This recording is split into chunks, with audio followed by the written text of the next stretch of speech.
சுப்பிரமணி விநாயகர் சிலைகளை ஊர்வலமாக எடுத்து வரும் நிகழ்வுகள் தற்போது நடைபெற்று வருகிறது. விநாயகர் சிலைகள் எடுத்து வரும் அந்த வழித்தடங்களில் காவல்துறை செய்திருக்கும் ஏற்பாடுகள் என்ன? எந்த மாதிரியான பாதுகாப்பு ஏற்பாடுகள் செய்யப்பட்டுள்ளன?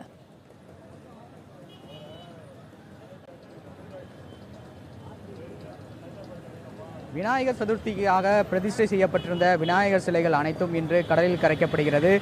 ஊர்வலமாக எடுத்து வரப்பட்டு பின்னர் கடலில் கரைக்கப்படுகிறது. ஊர்வலத்தையொட்டி பாதுகாப்பு ஏற்பாடுகள் பலப்படுத்தப்பட்டிருக்கிறது.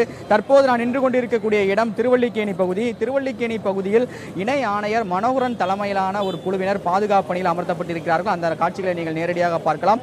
15,000 போலீசார் பாதுகாப்பு பணியில் அமர்த்தப்பட்டிருக்கிறார்கள். இந்த விநாயகர் சிலை கடலில் கரைப்பதையொட்டி குறிப்பாக பிரச்சனைக்குரிய இடங்கள், அதாவது விநாயகர் சிலை ஊர்வலமாக செல்லக்கூடிய இடங்களில் எந்தெந்த இடங்களில் பிரச்சனை ஏற்படும் என்பதை முன்கூட்டியே உளவுத்துறையும் உளவு பிரிவு அதிகாரிகளும் கண்டறிந்து வைத்திருக்கிறார்கள். அதனை வைத்து அந்தந்த பகுதிகளில் கூடுதலாக போலீசார் குவிப்பதற்கான ஏற்பாடுகள் செய்யப்பட்டிருக்கிறது. குறிப்பாக 135 இடங்களில் ரோந்து பணிகள் தீவிரப்படுத்தப்பட்டிருக்கிறது.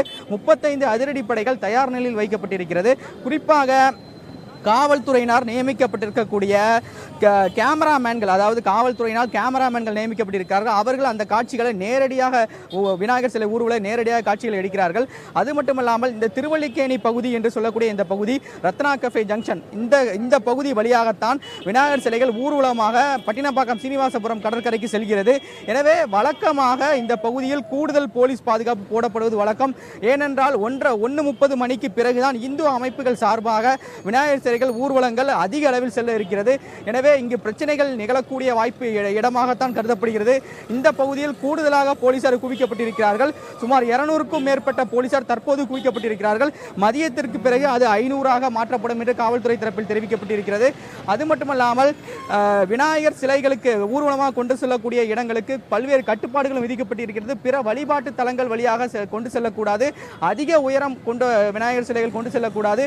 அதே போல அந்த வழிபாட்டு தலங்கள் செல்லக்கூடிய இடங்களில் எந்த ஒரு சத்தமும் அதுபோல பட்டாசும் வெடிக்கக்கூடாது என்ற காவல்துறை கட்டுப்பாடும் விதிக்கப்பட்டிருக்கிறது. மும்தாஜ். சுப்பிரமணி, முக்கிய அமைப்புகள் சார்பாக நடைபெறும் ஊர்வலங்கள் எப்போது தொடங்கும்? அதனையொட்டி செய்யப்பட்டிருக்கும் பாதுகாப்பு ஏற்பாடுகள் என்ன?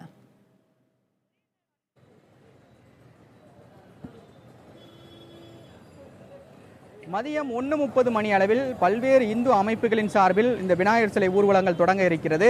விநாயகர் சிலை ஊர்வலங்கள் திருவல்லிக்கேணி ரத்னா கஃபே ஜங்ஷன் அந்த பகுதியில் இருந்து வழியாக சென்று அதன் பிறகு கடற்கரை சாலையை நோக்கி செல்கிறது. அதன் பிறகுதான் பட்டினப்பாக்கம் சீனிவாசபுரம் கடலுக்கு சென்று விநாயகர் சிலைகள் கரைப்பதற்கான ஏற்பாடுகள் செய்யப்பட்டிருக்கிறது. இந்த பகுதி முழுவதுமாக போலீஸ் பாதுகாப்பு போடப்பட்டிருக்கிறது. அதே போல கடற்கரை சாலை பகுதிகளில் போக்குவரத்து மாற்றமும் செய்யப்பட்டிருக்கிறது.